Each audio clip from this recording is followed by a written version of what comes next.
on Watermark's Church Leadership Podcast, a conversation with church leaders for church leaders. I'm your host, John McGee. Thanks so much for joining us today. Well, hey, friends, welcome back. I've got a really interesting episode today. Joined in the studio by Luke Friesen, who is our Senior Director of Operations. Luke, thanks for being here, brother. Hey, everybody. And then John Cox, who is our Executive Pastor. Been on the podcast multiple times, so welcome back, hey, brother. Welcome, everybody. Yeah, and Luke is famous for the How to Fire People episode. Still, people will come up to me all the time and go, that one Luke did on how to fire people was fantastic. So I think it's how to let people go. It's a master class. You save yourself a lot of time and headache. Listen to Luke there. But guys, these are really interesting times. This is August 6th of 2024. So this is Tuesday. Last Friday, there was a jobs report. Everybody was kind of freaking out. Japan lowered, what did they do? They raised interest rates, I think, and kind of their total chaos ensued in the markets. We came back on Monday. It was even worse. The end of the world, Monday. Markets are kind of back now. We're not sure if it's a dead cat bounce, but lots of folks saying, "Hey, bad times are coming," which could be true. It may not be true. It may be true. But I grabbed you guys, just kind of said, "Hey, let's just run down, hit record, see what comes out." If things did kind of slow down from here, if the economy slowed down, if giving slowed down, how should leaders be thinking about that? And so I just wanted to kind of get your thoughts. You guys have led us so well here at Watermark. You put us in positions where generally we're not panicked about what's going on in the economy, and we always feel really well prepared. And you've got a lot of wisdom, and I just wanted you to kind of share that with some senior leaders. It may not be as fluid as if we had 4 hours to whiteboard this, but I think you have a lot to offer. So let me start with this. How are you guys even thinking about that? These headlines, the tickers are moving across. The VIX has spiked. All this kinds of stuff has happened. You guys both have you have management consulting experiences, MBAs, you're pastors, and John, you actually worked in a hedge fund. So, just kind of like everybody else in the world, you got a very, very broad experience. How do you guys think about that? You saw the same headlines I did. Let's start there. Well, yeah, I think the first thing you got to realize is it's very difficult to predict in advance where the market's going. Yeah. Right. And if you can do that consistently, then you're doing really well. So what we do is we don't know where the market's going. Let's just start with that. There are some things that you can predict in advance. For example, in COVID, right? You knew that we wanted to be positioned a little bit more defensively because of COVID. Watermark transitioned our senior pastor, 3 years ago. And you know that is a time when you want to think a little bit more defensively. So there are certain things that you want to identify ahead of time, because if you wait until it's on you, it's too late, right? You want to live 6 to 12 months in advance so that you've got more options if you do begin to experience a slowdown. That's good. Something that I saw as a headline just was a reminder that the stock market is not the economy. Yes. So those two things are not necessarily the same. So the market goes up, the market goes down. I think we had a little correction, not a big fundamental change based on what we've seen over the weekend, but that's not necessarily the same thing. We don't have to panic just because the NASDAQ or the Dow or the S&P is down. Yeah, that's right. And, the reality is, I was thinking about this episode, that things may be fantastic from here. That's okay. Then we'll have an episode that we can point to. We'll just ship it out, when things do slow down. But what I'm hoping is that if things do slow down, you guys will say some things that'll be helpful. And then regardless, John, you talked about just kind of being 6 to 12 months out, that we can talk about some things that would prepare us if things did a year from now slow down, that we would be in a position where we'd have some optionality and we wouldn't have to be too stressed as we think about leading our organization. So, but let's start with the kind of what if. Let's play this game. The economy is going to slow down, which means probably giving may slow down. We might need to make some decisions. Let's just start there. How would you be thinking about that? What would your counsel be to leaders if things really, really did begin to slow down? And again, we don't know. We're not Joseph. We don't get a tip off of years of plenty, years that are lean. We're taking our best shots, but let's just say it happened. What would your counsel be to church leaders? One thought that comes to mind is knowing the body and trying to get a sense of how exposed your people might be to the ups and downs of an economy. I mean, this strikes me as very local, perhaps. Yep. A church in Kansas where my dad is, they're going to be really exposed to what's going on in agriculture. Here in Dallas, maybe it's financial services or retail. So that is a thought to just know one's body, know the makeup of one's church attendees and church members. That will give you a better sense of how affected you might be. If it's a big tech crash and you're on the West Coast, you're probably going to care a lot. Yep. Maybe more than my dad's church would. That's good. So kind of know the condition of your flock, so to speak, and know what you're dealing with. Okay, that's great. Well, but let's say, okay, guys, we're 2 months in. The pundits are going, this wasn't a blip. This is now a trend. This is coming. Batten down the hatches. Tell us, how would you be thinking about that? What would some of the first steps be? Well, I think the first thing is you want to communicate well. And so it all depends on where you are relative to your budget, but you want to let the body know. Yeah. You just want to say, hey, guys, we want to keep you updated on where we are in relation to the budget and the things that we want to accomplish this year. So people can't help if they don't know. Yeah, that's good. Okay. So what so you would tell them, what are the kinds of things specifically, John, that you would tell them? You're standing in front of the body. It's a Sunday morning. What are you going to let them know? Well, I think that what you're going to let them know is hey, this year, our budget is X, and our giving, our run rate is Y. And so we're either running slightly behind or we're running significantly behind. And so we just want to let everyone know that so that they can pray. Yeah. Right? It all starts with prayer, and you want your body to pray for you. And then secondly, if God leads them, they can jump in and provide additional resources. That's good. That's good. Yeah, and Luke, right before we hit record, you made the comment that sometimes people around here at Watermark don't really know, have a sense that they need to give. They look around and like, well, it looks like you guys, mostly taken care of, and we sometimes don't do as good a job as we could. Yeah. Just sharing our needs, sharing where we are, and even making asks. I think, and this would be one of those kinds of times to do all of those. I think if you don't, it could represent a misunderstanding of giving and viewing it unintentionally as an obligation instead of a joy and a gift. Yeah. And so we want to give people the opportunity to participate and to be a cheerful giver like Christ talks about. And so, we have had people say, even on some of our advisory teams, hey, you guys don't talk about this enough because it's really easy to walk into a big place like Watermark, see that there's an LED screen, a coffee shop, and some comfortable seating, and just assume that everything is fine and you don't need my money. And we're a trust fund church. Yeah, that's exactly right. So I think there is a tension there to acknowledging the presence of significant resource while still also acknowledging the need and the opportunity to contribute to the needs of the church. That's good. Yeah. And so it's kind of human nature. Whenever things are hard, a lot of times we don't want to shine light on that. And so there might be a tendency if you're, kind of with your leadership team here going, we don't want the people to panic. We don't, let's don't make the sheep nervous. Mm-hmm. And I think you guys are both saying, and I agree, like actually you want to let people know where we are. And in case, and if there's trend lines here, you don't want to come back and say, hey, we should have told you a year ago that this is where we are. They can feel like you've brought them along this entire time, and they'll feel part of the both the they understand the problem, they can be part of the solution all the way through, and it'll build trust as well. So anything else you want to say on this, John, before we talk about next steps? No, I think communication is the first step, and let's just jump right into the next step. Yeah. The next step is reserves. Okay. And so, just like a family has an emergency fund, the church wants to have an emergency fund.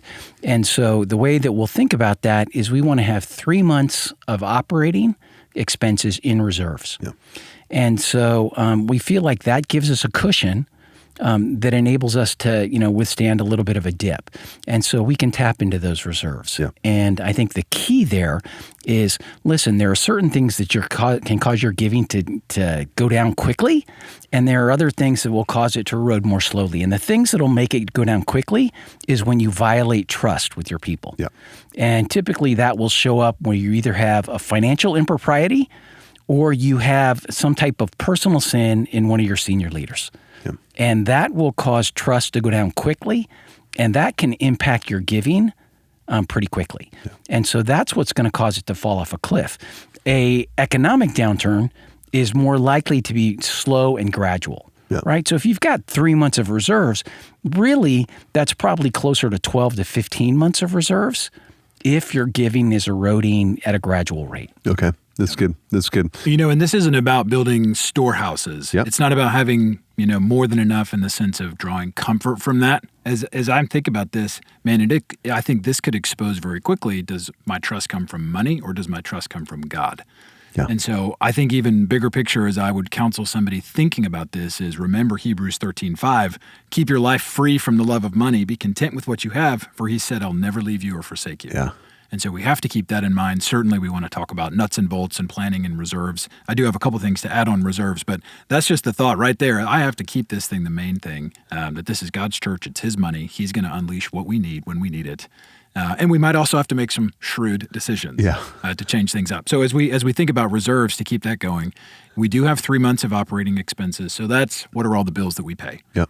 And then the second category is we keep some dollars set aside for the needs of our facility. So if something breaks, we still want to be able to pay for it. Yes. We live in Texas. It's very hot. We need air conditioning. If that thing goes out, that's code red. And then the third thing that we reserve for is our insurance deductibles. So if a tornado rips through here or a hailstorm, we need to be able to pay the deductibles. So those are the three categories that we've used and I've seen other churches use for their reserves. Yeah. So some kind of, I don't know how, I don't see how it's all set up here, but some type of escrows for the AC, even if it's brand new, at some point it will break down, and so you need to be just like a family. You're saving for that. If there's whatever your roof, is that it's going to be replaced. So just like a family, you want to be budgeting for those and just kind of not walking blindly. And I think sometimes the churches will use the we're gonna walk by faith here. I don't know if you guys have any thoughts on that. The idea of what's the difference between faith and just being presumptuous and really unwise. If you have anything, jump in on that. But you're talking about. Go ahead. The John Cox school of thought around here a long time has been, we'll fix it when it's broken. And so our facilities guys, they sometimes want to fix things maybe a little bit before it breaks because you don't want to have to buy the AC when it's the middle of summer. Right. So I think that God has used John's stewardship and prudence for a long time here really, really well. And then we replace things when we absolutely need to. We do not make luxury replacements around here. Yeah, that's good. Yeah, John, while we're talking about ways you've saved us, I think I remember when you came on here, there was this, we had experienced this runaway growth. It was such a fun season, and everybody wanted to make like 4 hires. And you were the brake man, and you told everybody, no. Basically, about 75% of the requests that came in, you said no, and you really pushed us to use volunteers. You pushed us to not get sloppy and lazy by just hiring people, because that's always the easy answer. Let's just hire someone, and now I don't have to think about it. I'll put a body on that. And what I remember is you viscerally saying, I've been at places where we overhire and then we have to let people go. And I do not want to have to do that. And so we are going to hire slow. And so that, this idea of just being thoughtful and sometimes, really staying in your own lane, even, what doesn't matter what other churches are doing, what other organizations are doing. And it sometimes doesn't mean what your facilities guys are asking you. You go, I'm responsible for this place, and I want to be a good steward, and I want to set us up in a place that keeps things steady. No one's stressed, and we don't have to do erratic things. And so, I've seen and lived under, just the blessing of good, wise, biblical, sound stewardship. So thank you, and I hope you have a John Cox in your church. If not, go find one. You just can't take ours. Go ahead. That's right. You think about, how do I build reserves if I don't have them? Yeah. Yep. The right time to plant a tree, if you want a tree, was 20 years ago. Amen. And then the next best time is today. Yep. And so you may have to start slow. You may have to start small. You may have to do the proverbial, emergency plan, so to speak, and then grow from there. And so sometimes you might have to budget for the creation of reserves inside your operating budget. If you already have your reserves, you don't necessarily have to do that. But if you need to increase them or build them, you will have to exercise the fiscal discipline to create enough room in your budget to fund your reserves until those things are full and ready. But again, not to be discouraged. It's better to start now and to start small than to never start. Yeah. Okay. So let's stay with the first half of this podcast again. Okay. I'm a pastor. I'm an executive pastor. I'm a senior leader at a church. Things are slowing down. We see the numbers. We've let the body know. We're starting now to tap into to our reserves. And so, John, that was a really good word. If you have 3 months of reserves, and giving starts to trail off a little bit. It's not like all that's going to go up in smoke in 3 months, but it doesn't have an infinite life. So you're going to have to start making decisions. What do you do then? What's your counsel then at that point? We're dipping into reserves. How should we be thinking about our next round of decisions? Yeah, so I think the next round of decisions is how do we trim expenses? Yeah. And so the key there is just to understand what are the different parts of a budget and what areas can you control. So, for example, when we think about budgets, we think about really 4 categories. Category number 1 is personnel. That's often the biggest category. Category number 2 is programming. Category number 3 is facilities. And then category number 4 is debt, if you have debt.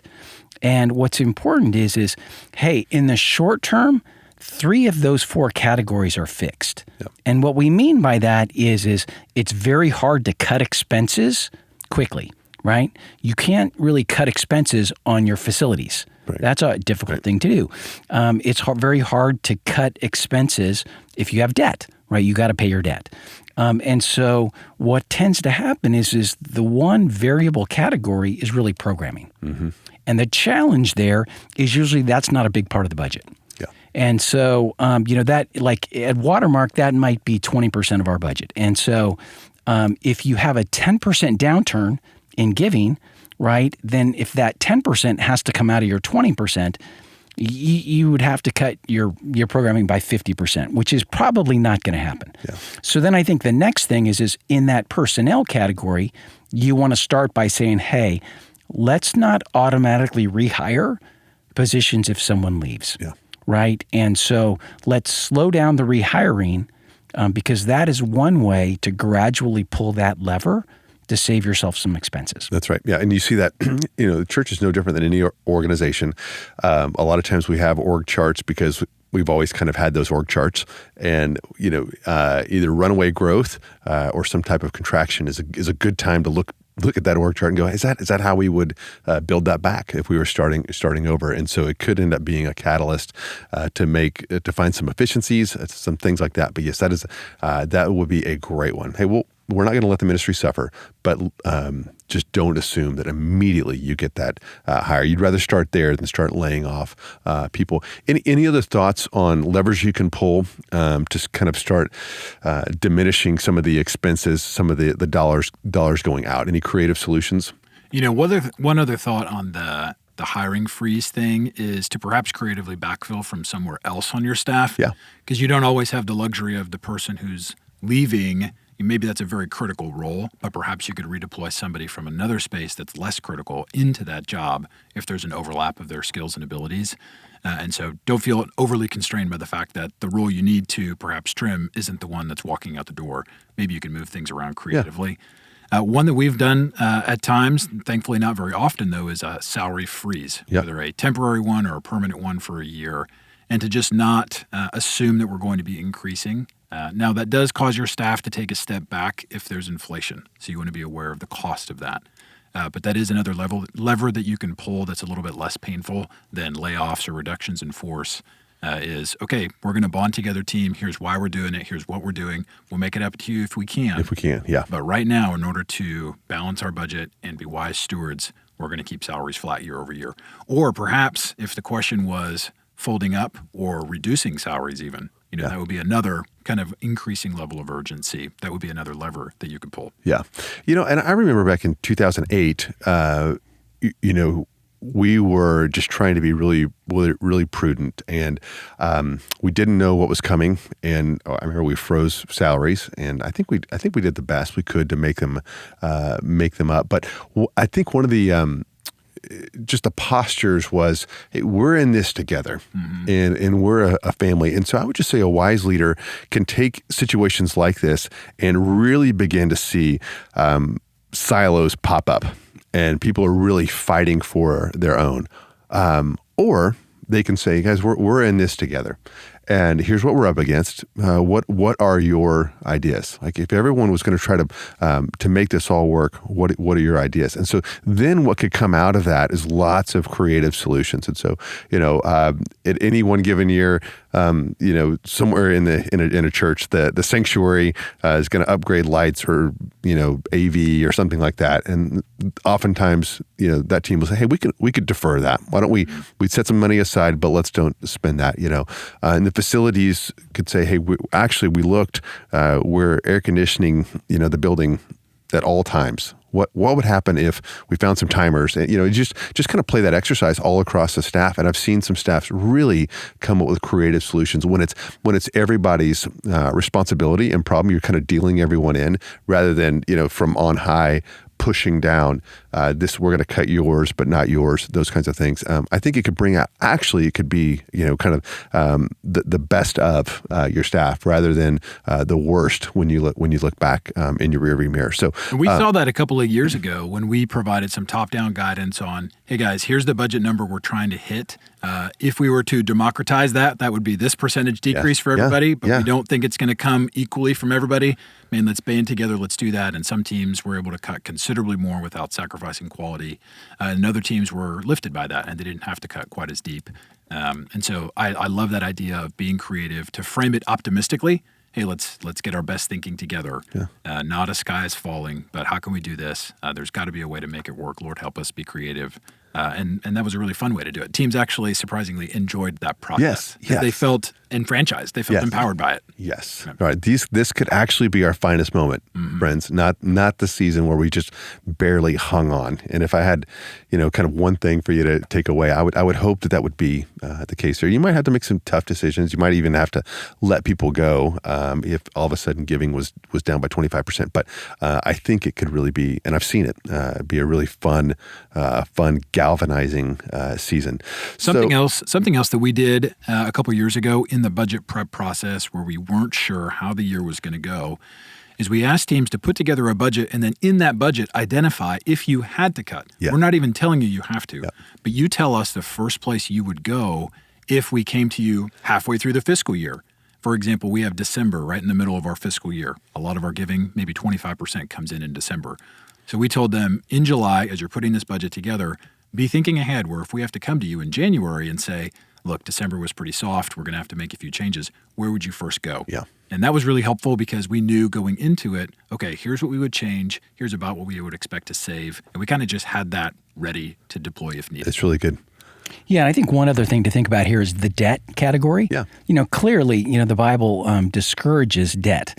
And certainly in an economic downturn, if you have debt, that begins to limit your options. Mm-hmm. And so, Watermark has been in a position where rather than take on debt at a couple different points, we just waited until we had the money. Yeah. And so there was a season when we were outgrowing the first auditorium that we had put together here, and we were going to transition that to a children's building and build a bigger auditorium, but didn't have the resources. Yeah. So there was about 2 years where we dealt with the current house and just continued to save. Yeah. And so doing that just gives you more freedom than if you're in a downturn. That's not one more fixed thing that gets in the way of you dealing with any kind of crisis. Yeah, that was the way we handled it. There's no the Bible doesn't say anywhere that debt is sin, but it limits you. It does presume upon the future, and it makes things more difficult. There's a lot of warnings about debt, and we chose way back when to just kind of wait. So just like a family, some families will buy a car because they need a car, and if their kids and people need to go different places, and they'll buy it, on credit and pay it off over time. And then there's families who go, no, we're gonna wait, and so they may not be at carpool. Your kids may not feel as cool, but it's okay. You have no payments, and there's a freedom. And so we chose, and our facilities are not a 25-year-old broken down Dodge truck. That's not where we live. But we did wait, and there were some people I remember who were really pushing us to not limit growth and take on debt. There's different ways to do it, but boy, during those times, you better believe everybody was really, really glad. No one came back and said, yeah, we should have taken on debt. I don't remember that conversation at all during those times. Everyone was like, whew, I'm really, really glad. That's not, as we look at our expenses pie, we don't have that piece in there. So really good. I think I'd love to hear in a second just general wisdom. I've got you two here. I'd love you just to spit out a few things that, if you were sitting with a young leader or another church leader, you go, hey, these are some things we've learned, things I've learned. I'd love to hear that. But I just want to say to those of us that are listening to this, if you're listening to this because there is a bit of a downturn, because you're a little bit behind, you need to have a plan. And you need to act like a leader. You need to bring clarity. You need to let people know this is where we are. This is where we think we are going. You need to thoughtfully then spend any reserves, and then you need to start to cut expenses. Those aren't fun decisions. It may not increase the number of Christmas cards you get at the end of the year, but that would be your job. If you are a steward of God's church or whatever organization you're in, you're going to have to make those decisions. And so just like a family would get crushed if they're looking month over month over month and watching the credit cards swell and they don't do anything, they know that it's just going to be so much more difficult than just kind of making the decisions right now. And so friends, I just encourage you to have a stiff spine. And the bear in the cave grows. If you don't go in there and get some wise people around you, make some decisions, and just keep communicating, keep praying, keep asking for wisdom. So let's just say, hey, you know what? The end of the world is not coming financially. And people are listening to this and go, that was an interesting intellectual exercise you guys just ran there. But I'm interested in just how you guys think about finances and stewardship and giving. What are some things that you find yourself telling other leaders, other churches, other people who do what you do in the church that you think would be transferable to anybody listening? One thing that's come to mind and is the largest expense savings we've had at Watermark over the last several years was healthcare. Yeah. So 5 years ago, give or take, I knew nothing about healthcare other than that I was on the plan. And then a chief operating officer of an organization I knew told me what they were doing. That got a whole bunch of wheels turning in my own head. And I basically went through a master class on healthcare and how it all works. You did.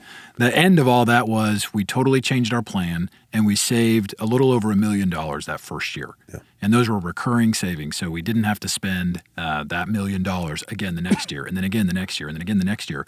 So over the course of the last 3, 4, 5 years, we've saved $3, $4, $5, $6 million. I really have avoided those expenses in healthcare. And so we had to get creative. We didn't cut coverage. We changed the mechanisms. So that might be someplace that someone could look at how you're spending your money on your healthcare if you're the size of church that provides benefits for your staff. It's good. Budgeting process, kind of a cornerstone, of any just kind of good fiscal stewardship. Best practices there, things you've learned through the years? Well, I know one of the things that we get asked often is how do you think about setting your next year's budget? Yeah. And again, that's difficult because they're really asking you to pull out a crystal ball and say what's going to happen. But I think in general, what we'll do is we will target either a percentage increase based on what we're comfortable with in terms of what's been happening the last 6 months, or we may say, hey, this year we're going to freeze it. Either because of something that's happening in the economy or something we're seeing inside of our body. But we start with a target number. And then we're going to set all of our budgets based on that target number. And so, we tend to do bottoms-up budgeting, which means we ask each of our departments to come up with, what their programming and operating expenses are, and we work it from that direction, as well as top-down. So salaries, we would be setting top-down. But we've got a target number that we're looking to hit before we start. Yeah. And typically, you can either be aggressive in that or you can be conservative. And if you're aggressive, right, then what you've got to understand is hey, what are the first 4 or 5 things I'm going to cut if the resources are not coming in, if God is not providing? Yeah. Okay. Alternatively, if you have a little more conservative approach, then you want to say, hey, what are the top 3, 4, or 5 things that I will do if God provides additional resources? Yeah. And so you've got a plan either way for how you'll deal with a surplus or a deficit. That's good. That's really, really good. Yeah, John, my favorite part of budget meetings is watching you there's this fine line of you. I trust you. I believe in your plans, and I'm going to pressure test everything. And so John, and Luke are they're kind of the firing squad when you go in there a bunch of times around here, and they're just asking questions. Well, first, if for your budget process, you always celebrate that which is going well, wins, what God's doing. So you don't want to be the guys that are in there. Let's just jump to the P&L statement, and just start hacking it up. So you guys do a good job with that. And then one of the things I appreciate is you don't let people just throw pad numbers in there. And so you kind of, and I've seen this 1,000 times across different departments here, but if someone just kind of has a half-baked idea and they put that in there, generally what I've seen you do is say, okay, since it doesn't sound like you really have a detailed plan on that. It's you hope to. We're going to take that out of your budget, and we're going to take those dollars out. Now, if you come back and you have a really thoughtful plan, you still think this is a good idea, 3, 4, 6 months, we're going to make a note that you did talk about that, but I'm not just going to give you here's a sum of money that you can then deploy as you see fit. Yeah. Well, what we say is we fund plans, not ideas, right? And an idea is hey, I want to do some leadership development this year. Can I have so many thousands of dollars for leadership development? Right. That's not going to get through. Yeah. What will get through is hey, I want to do some leadership development. Here is my plan to do that. And specifically, this is what I will need to fund that plan. Yeah. That's right. Good. So that's good. And I think some churches too, they just have this legacy mentality of the student ministry gets X number for this camp and then for programming and for these kinds of things. And like no one questions that, and they just gross everything up 5% every year. And I think, so it's easy. I really do think that's easy, but I found it's sloppy, and you're not taking advantage of what God's uniquely doing in your body, in your community, and you could move dollars around rather than just kind of keeping some of these legacy things going. So I like the way you guys handle that. I like the way you go over the numbers, celebrate. It's still about ministry at the end of the day. However, you understand that dollars and staffing are a big part of that, and there's a real rigor and discipline. It's a really cool thing to watch. So anything else you find yourself just kind of telling leaders? Yeah, one thing I'll say is, and this is a philosophical thing, which is as a church, you've got to understand who is going to know who gives what. That's good. Right? And good. There are, like at Watermark, our church is hey, unless you're in our finance department, we don't want to know. Yeah. Right? We don't want to show favoritism. We don't want to treat people differently, right? The other side of that argument is there are certain pastors that will say, hey, listen, giving is an indication of spiritual health. It's not the marker, but it is a marker. Yeah. And if you don't know someone's spiritual health, then you're operating a little bit in the blind. And so they would choose the side to know, right? And what you'd say is, look, neither one of those is a perfect answer. But you do get to choose your problems. And Watermark has chosen the problem of, hey, we might be giving a little bit away because we don't know a marker of spiritual health, right? And so everything we do with our giving, there may be 3 or 4 people who are in our finance department who know who gives what. Yeah. All the rest of us, the senior pastor, the elders, the senior staff, don't know who's giving what. That's between them and the Lord. Yeah. But that is a philosophical thing, right? And so then, once you've established that, the question is you can recession, not necessarily proof, but make yourself more resistant if you are helping to build disciples who are generous. Yep. Right? And so Luke and I have just been talking about that. And Luke, why don't you share, kind of some of the things we're thinking about and working with right now on that? Yeah, we've paid probably more attention to the giving space this year than we have in previous years, partly for the reasons we led with at the front of this, just trends that we've noticed, and also wanting to be smart and shrewd and wise, really. And so we've had people in our body who are very talented in the fundraising, kind of giving space. And what we've known for a long time is we try to pay attention to the general health of our giving. To John's point, we don't do a lot of per giver analysis, but we know in a given year, roughly 2/3 of our members give. We know the average size of a gift. We know how it breaks down who the not who the big givers are, but what they represent to our overall budget.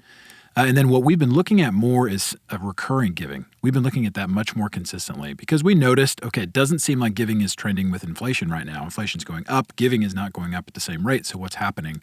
And as we started to peel back the layers, we realized recurring givers are going down. So the number of people who have a monthly set it and forget it donation to Watermark is decreasing, which is surprising because our attendance is healthy and our membership is healthy. Right.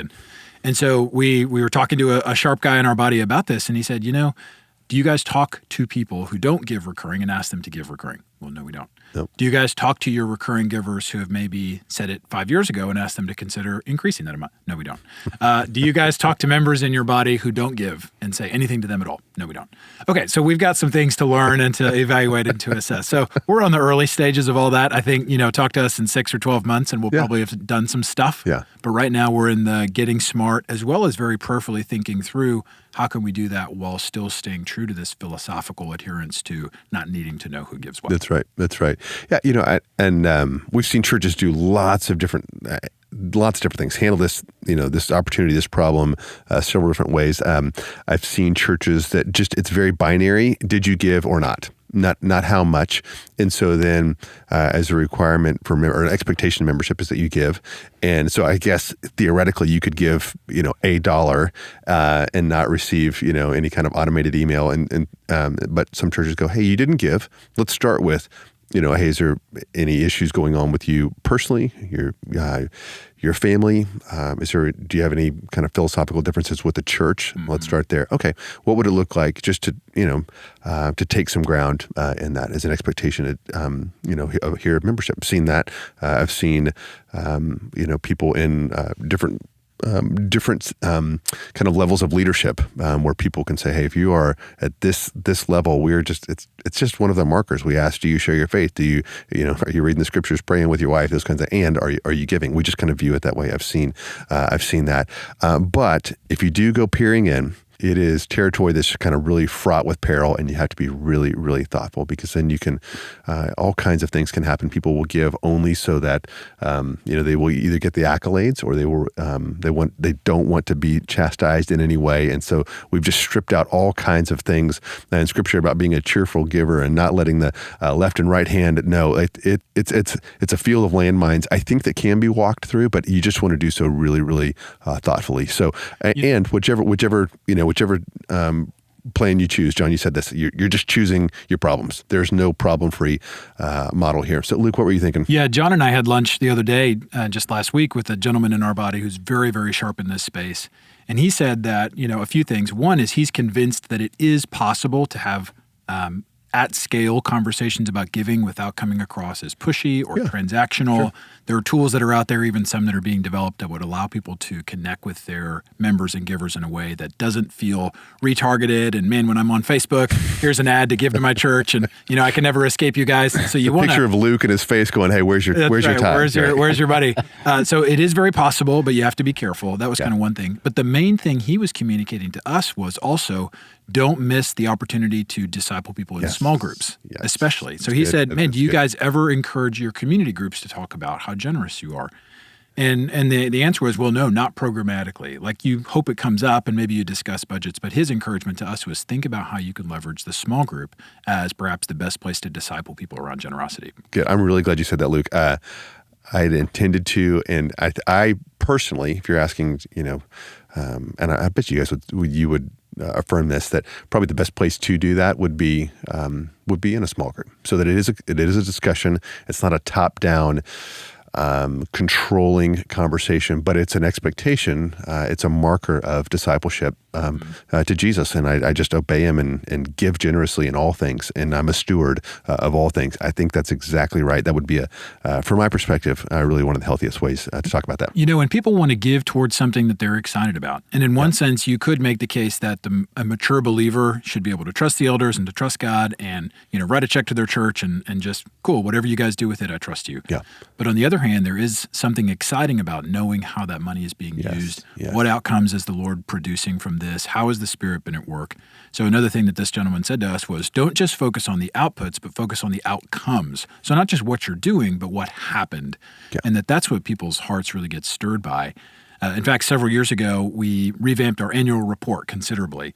And I remember the guys who help run our giving, the third-party provider that we use, they said, "What did you guys do?" Because, man, giving just boom, like a rocket. And we said, "Oh, well, we started doing this new annual report thing." And they said people love to give towards things that they can see. They see the outcomes. And so whatever that is, if it's something that you give to your community groups or small groups or talk about from stage or mail to your body periodically, putting some time and energy into that could be really fruitful. That's so good. It's such a difference. Is it World Vision that you can buy a goat, for a family or something like that?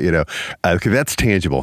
I know where my dollars are going. Yep. And so whatever that is for your church, Luke, it was here's the outcomes this year. And it wasn't I gave money to the machine to keep the lights on. That's right.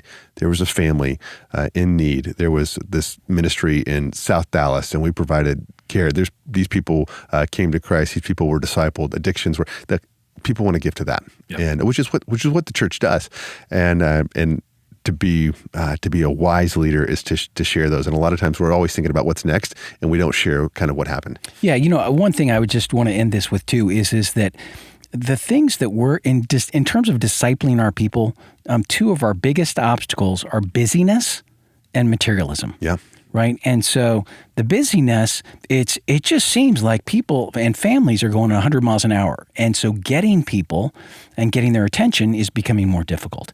And correspondingly, Dallas has got to be one of the most materialistic places in the whole world. That's right. In Dallas, you can go to church, but hoard your money, right, and be materialistic and think you are a fully devoted follower of Jesus. Mm-hmm.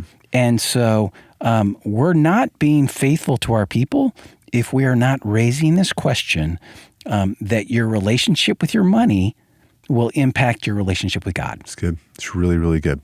Okay, guys, this has been really, really great. I think, no matter who you are, there'll be an idea or two that you can take away here. Any last thoughts? Any things that you just felt like, I really wish I had shared that? Yeah, I think one thing that has been very helpful for us is that we have a business advisory team. And it's about 6 people who have business expertise who really help us in terms of areas like budgeting, financial controls, things like that. And so when we are thinking about setting our budget percentage, when we are thinking about what kind of raises are we seeing in the Dallas-Fort Worth area, those kinds of questions, people that are seeing it out in the marketplace, that's a very helpful data point.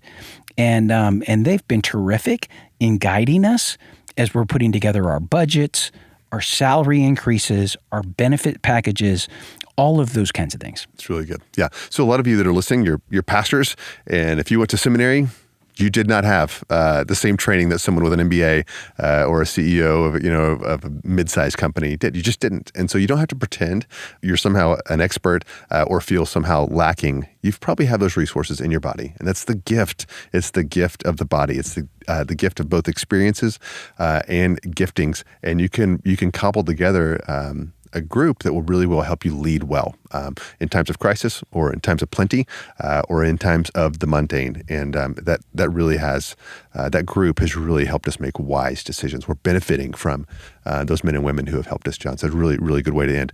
Well, friends, if you find yourself in a season that's lean, I encourage you to take heart, to lead well. These could be your finest moments, both as a leader and as a church. And then if you're doing just fine now, ask yourself, are we setting ourselves up for a season? If things did turn down, if they were a little bit more lean, would we feel solid about the decisions we're making today, 5 years from now, if things turned out a little bit different? But as always, we hold you in high regard.